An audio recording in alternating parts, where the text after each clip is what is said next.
Welcome to the show, Nate. How is it going today, man? It's going good. Going good. First of all, where are you talking to us from? Where are you located at?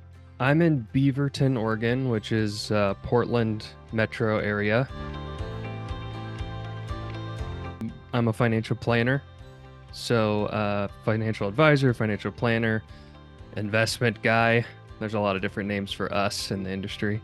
But I work at a firm called Physician Family Financial Advisors.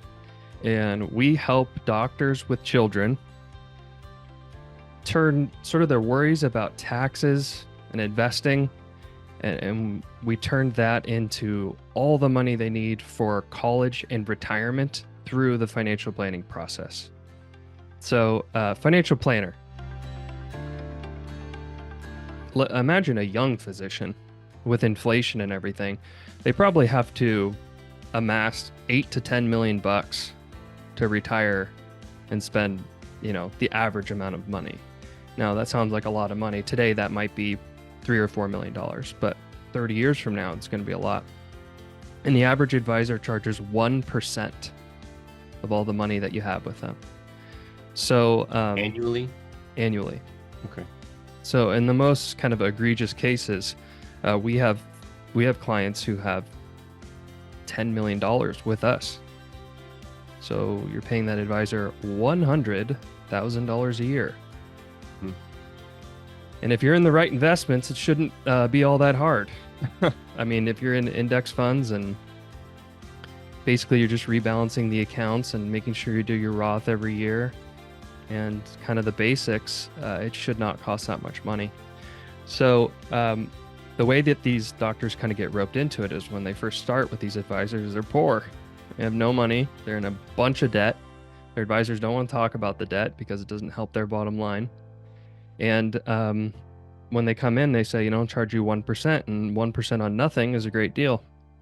But pretty quickly, within a few years, most physicians have $1 million net worth. A few years after that, with compound interest, it's a few $1 million. In financial planning, or I guess in the strategy for your retirement, most people understand that IRAs are available to them, which is a traditional IRA is you put the money in, you avoid the taxes when you put the money in, and then the money grows in your investments. When you pull the money out, you pay taxes. And the idea is simply just to get a tax break.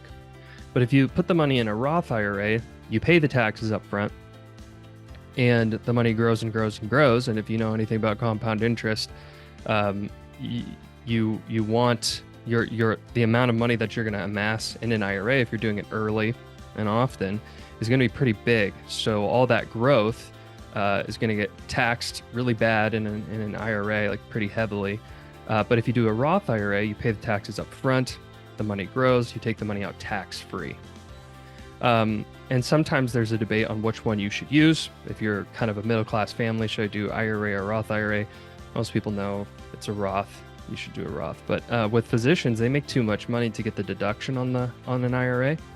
So there is a workaround that has been blessed by the IRS. So it's not some weird strategy. A lot of people use it. But you put the money in an IRA, even though you don't get the deduction, because you make too much money. And then because you make too much money to directly contribute to a Roth IRA, you convert it from your traditional to your Roth.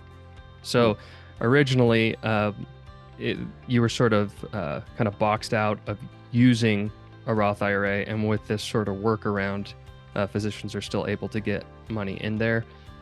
It was potentially going to go away with the Secure Act, but it ended up staying. So they didn't close the loophole yet. We all want more income, right? When I'm talking to people who make $700,000 a year and they can't figure out a place to put all their money. That's why they called me. They literally have hundreds of thousands of dollars in cash. And the answer is always, well, of course, why wouldn't I want more income? But the root of what I'm trying to get to is, what would you actually do? Like, what difference in your life would it make to have more income at this time? Or what difference in your life would it make for retirement if you bought real estate?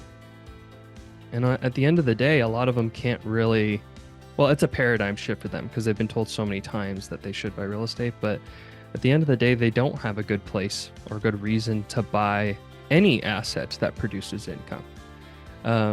And so they'll talk a lot about taxes. They want to save on taxes. And I was actually really curious about this. I wanted to talk to you about it.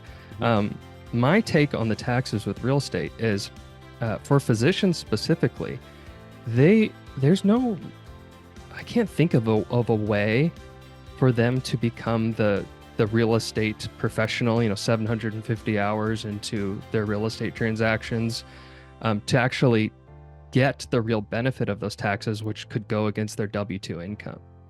They could write off their real estate income, but if they have any, if they are good at finding a deal. And I know it's a lot that's causing massive mental, physical issues inside the world of medicine is insurance, is corporate conglomerates. Yep. And you think about those pieces in the law of economics, getting more than the value they're giving, either trying to pinch down on every single way they can to produce more income and less expense. That is out there. That's what's crushing physicians in my mind. Yes. Creating this this untold story of mental instability and people leaving. The physicians out there are amazing, and I love to be able to be in a position to help them and their families, because think about where you and I would be, Nate, without them. And I get asked that question, why physicians? Well, why not? Oh my gosh. Now you're cooking, Brett, because that is exactly that. I mean, that hits me right in the right spot, because when physicians talking about their burnout to me, and they're talking about wanting to retire at 49, a part of me dies every time. We need these people. We desperately need them to keep working. It so much so that I have almost I'm 90% committed. So I'm still young, okay? But so maybe it's because I got a lot of energy. But I'm 90% committed to the idea of not supporting able-bodied retirement.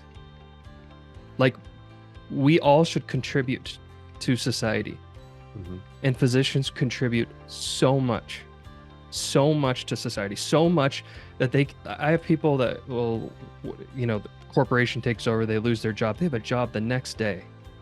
We desperately need them. The whole country does, the whole world does.